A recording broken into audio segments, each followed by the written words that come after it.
पाकिस्तान में छिपे आतंकवादियों के सफाई के लिए भारतीय सेना द्वारा ऑपरेशन सिंदूर चलाया जा रहा है। ऑपरेशन सिंदूर पर भारतीय सेना ने आज दूसरे दिन प्रेस कॉन्फ्रेंस की। आर्मी से DGMO lieutenant general Rajeev Ghai, navy से वाइस एडमिरल एनएन प्रमोद और एयरफोर्स से एयर मार्शल अवधेश भारती ने ऑपरेशन सिंदूर पर कई बड़े खुलासे किए हैं, जिसे जानने के बाद आप भी चौंक जाएंगे। आप खुद सुनिए। और अंत में यह मैं स्पष्ट शब्दों में कह देना चाहता हूं कि हमारी सभी मिलिट्री बेसिस और सारे इक्विपमेंट और सिस्टम्स ऑपरेशनल हैं और ज़रूरत पड़ने पर अपने अगले मिशन के लिए तैयार हैं और तत्पर भी हैं। शुक्रिया दोस्तों, और यदि कोई अभी क्वेश्चंस हैं तो हम लोग तैयार हैं उसके लिए। Ladies and gentlemen, like yesterday, I'll request you to raise your placards, which most of you are doing. Again, repeating it, anything which is confidential in nature will not be responded to. And as you are aware, the DGMOs, all three of them, have got an important assignment after this, which you also are very well aware of. So we shall not be taking too many questions today. I started with both the ends yesterday. Today I'll start from the center, 237. 237. And I'll request you to please maintain, I'll ask you, I'll come to you. Hello sir, मैं आवाज़ आ रही मेरी? Hello sir, Madhurendra, मैं news nation से आपके press conference के शुरू होने के ठीक पहले एक वीडियो हमने स्क्रीन पर देखा, जिसमें राष्ट्रकवि रामधारी सिंह दिनकर की कृष्ण की चेतावनी की प्रमुख पंक्तियों को उद्धृत किया गया और सीधे सीधे दुश्मन को ये संदेश दिया गया कि याचना नहीं। मधुरेंद्र, मैं न्यूज़ नेशन से प्रेस कॉन्फ्रेंस शुरू होने के ठीक पहले राष्ट्रकवि रामधारी सिंह दिनकर की जो कृष्ण की चेतावनी है, उन पंक्तियों को सामने रखा गया और कहा गया कि याचना नहीं रण होगा, जीवन जय या मरण होगा। कल शिव तांडव स्रोत के जरिए दुश्मन को संदेश दिया गया था और आज राष्ट्रकवि रामधारी सिंह दिनकर की इन प्रमुख पंक्तियों के जरिए ये किस तरह के डिटरेंट को क्रिएट किया जा रहा है, किस तरह के मैसेज को दिया जा रहा है, इसको थोड़ा इलेबोरेट करके अगर आप बताएं तो जाहिर तौर पर ये संदेश और व्यापक तौर पर जाएगा। और एक छोटा सा सवाल मेरा यह है कि ड्रोन अटैक को लेकर जो बातें सामने निकल कर आई हैं, एक बहुत हाइप क्रिएट था टर्किश ड्रोन को लेकर, TB2 और उसके तमाम ड्रोन को लेकर। ऐसा लगता है कि वो हाइप और ओवररेटेड ड्रोन जो है वो भारत में धराशायी हो गया, एक मैसेज दुनिया को चला गया कि अब हाइब्रिड वॉरफेयर में इसकी औकात नहीं बची है। Okay, all right, okay, thank you. आपने क्या नाम बताया अपना और किस एजेंसी से हैं? न्यूज़ नेशन से। बहुत अच्छा लगा आपकी हिंदी सुनकर और हिंदी कविता सुनकर। तो मेरे कलीग ने अभी बताया, I think I mentioned Yiha to be Chinese origin. I would like to correct myself, the Yiha drones are of Turkish origin, so that comes to your question.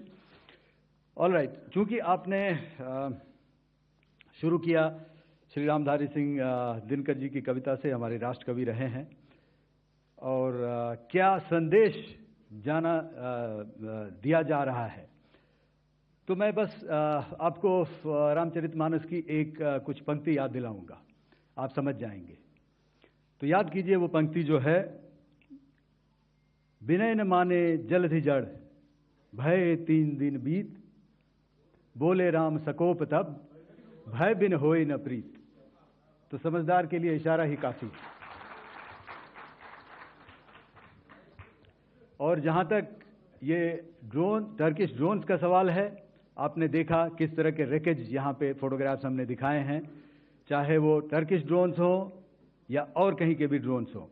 हमारे काउंटर यूएस सिस्टम्स, हमारे trained air defence operators पूरी तरह सक्षम हैं, और हमारी देश की जो इंडिजिनस कैपेबिलिटी है काउंटर यूएस के लिए, उसने दिखा दिया है कि चाहे किसी भी तरह की टेक्नोलॉजी आ जाए, हम उसको काउंटर करने के लिए तैयार हैं। और मुझे बोलने की ज़्यादा ज़रूरत नहीं है, आपने खुद ही अपनी आंखों से देखा है हमने इनका क्या हश्र किया है। धन्यवाद। मैं आज आप सब के साथ भारतीय सेना के एयर डिफेंस मेजर्स जो कि हमने इंडियन एयरफोर्स के साथ मिलजुल कर तालमेल में लिए उसके बारे में कुछ बातचीत करूंगा। इस विषय में मैंने कल भी कुछ टिप्पणी करी थी, लेकिन आज मैं इस युद्ध के अहम एस्पेक्ट के बारे में आपको थोड़ा और पर्सपेक्टिव देना चाहता हूं। हमें एयर डिफेंस, ऑपरेशन सिंदूर के एयर डिफेंस की कार्रवाई को एक कॉन्टेक्स्ट में समझने की आवश्यकता है। मैंने आपको कल बताया था कि पिछले कुछ सालों में आतंक की गतिविधियों का कैरेक्टर जो है उसमें कुछ बदलाव आ रहा था। अब हमारी मिलिट्री के साथ साथ मासूम सिविलियंस जो कि अपना बचाव करने में विफल थे, उन पर भी हमले हो रहे थे। 2024 में जम्मू सेक्टर में शिवखोरी मंदिर को जाते हुए यात्री और इस साल अप्रैल में पहलगाम में मासूम पर्यटक इस खतरनाक ट्रेंड के विशेष उदाहरण हैं।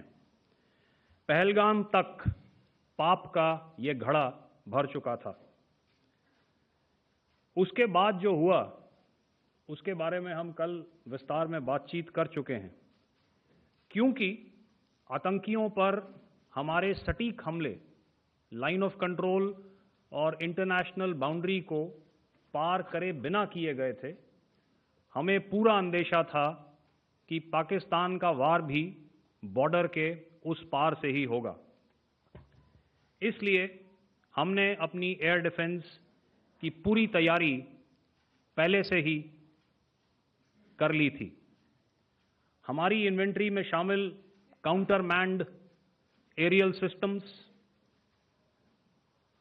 इलेक्ट्रॉनिक वॉरफेयर के साधन और एयर डिफेंस वेपन्स का इंडियन एयरफोर्स के इसी प्रकार के सिस्टम्स के साथ एक अनोखा मिश्रण किया गया। इसलिए आपने देखा कि जब जब पाकिस्तान एयरफोर्स ने हमारे एयरफील्ड्स और लॉजिस्टिक इंस्टॉलेशंस में 9 और 10 मई की रात को लगातार हमले किए, वो इस मजबूत एयर डिफेंस ग्रिड के सामने विफल हो गए। आपके सामने इस ग्रिड को एक तरीके से दर्शाया गया है। आप देख रहे हैं कि इंटरनेशनल बाउंड्री से कितनी layers, radars, counter unmanned aerial systems, उसके पीछे शोल्डर फायर्ड वेपन्स, हमारे विंटेज एयर डिफेंस वेपन्स जो कि काफ़ी सालों से हमारी सेना में हैं। एयर मार्शल भारती ने भी उसके बारे में बात करी। और लास्ट में हमारे modern air defence weapon systems. तो कोई मौका नहीं था कि पाकिस्तान एयरफोर्स ये मल्टी टीयर डिफेंस को पार करके पीछे हमारी एयरफील्ड्स या लॉजिस्टिक इंस्टॉलेशंस को टारगेट कर पाए। ये जो डायग्राम आप अपने सामने देख रहे हैं, ये मुझे एक इंसिडेंट की याद दिला रहा है। और मैं आपको इस उदाहरण के ज़रिए से एक ये एस्पेक्ट हाईलाइट करना चाहता हूँ। जब मैं स्कूल में था तो तकरीबन मेरे ख्याल से ये 70 का दशक था और उस समय इंग्लैंड और ऑस्ट्रेलिया के बीच में, आज शायद क्रिकेट की बात भी करनी चाहिए क्योंकि मैं देख रहा था कि विराट कोहली ने टेस्ट क्रिकेट से रिटायरमेंट ले ली। कई भारतीयों की तरह वो मेरे भी फेवरेट क्रिकेटर हैं। तो 70 के दशक में ऑस्ट्रेलिया और इंग्लैंड की फेमस एशेज सीरीज चल रही थी और उस समय ऑस्ट्रेलिया के दो बहुत तेज गेंदबाज जो कि क्रिकेट हिस्ट्री में बड़ा उनका नाम है, जेफ थॉमसन और डेनिस लिली, उन्होंने अंग्रेजी बैट्समैन और उनकी बैटिंग लाइनअप को तहस नहस कर दिया था। और ऑस्ट्रेलियंस ने उस समय एक कहावत निकाली थी, that from ashes to ashes and from dust to dust, if Thommo don't get here then Lillee surely must. और अगर आप इस लेयर को देखें तो आप समझ जाएंगे कि मैं आपको क्या बताने की कोशिश कर रहा हूं। तो अगर आप सारे सिस्टम्स को पार कर भी गए तो आपको फिर भी एयरफील्ड या लॉजिस्टिक इंस्टॉलेशन या जो भी चीज़ को आप टारगेट कर रहे हैं, उसमें पहुंचने से पहले कोई ना कोई इस लेयर्ड ग्रिड का सिस्टम जरूर गिरा देगा। जो दुर्दशा कल आपने पाकिस्तान एयरफील्ड्स की देखी और शायद आज भी एयर मार्शल भारती की प्रेजेंटेशन में, हमारी एयरफील्ड्स हर प्रकार से ऑपरेशनल हैं। यही नहीं, पाकिस्तान के ड्रोन्स और वेपनाइज्ड यूएवीज से की गई हमलावर कोशिशें भी इस ग्रिड के कारण नाकाम हुई और जो बचे कुचे ड्रोन्स थे उन्हें हमारे शोल्डर फायर्ड हथियारों से मार गिराया गया। मैं यहां पर अपनी बॉर्डर सिक्योरिटी फोर्स की भी सराहना करना चाहता हूं। उनके डायरेक्टर जनरल साहब से लेकर बॉर्डर पर तैनात बीओपी पर पहरा देने वाले आखिरी जवान भी हमारे इस अभियान में बढ़ चढ़कर शामिल हुए और बहुत बहादुरी से उन्होंने हमारा साथ दिया। उनके काउंटर अनआर्म्ड सिस्टम्स भी हमारे इस मल्टी टियर्ड एयर डिफेंस ग्रिड का हिस्सा थे, जिसके कारण पाकिस्तान की नापाक हरकतों का विनाश किया गया। आपने सुना ही होगा, जब हौसले बुलंद हों तो मंजिलें भी कदम चूमती हैं। In the end, I would like to highlight again that in every single domain that Operation Sindhur has been prosecuted, there has been absolute synergy between the three services.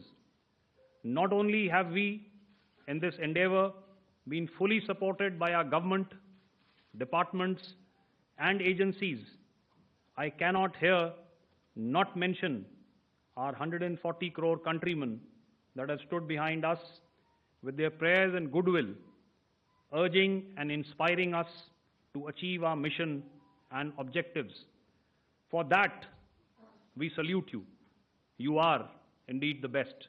Jai Hind. प्रभातखबर.com, विश्वास वही, रफ्तार नहीं।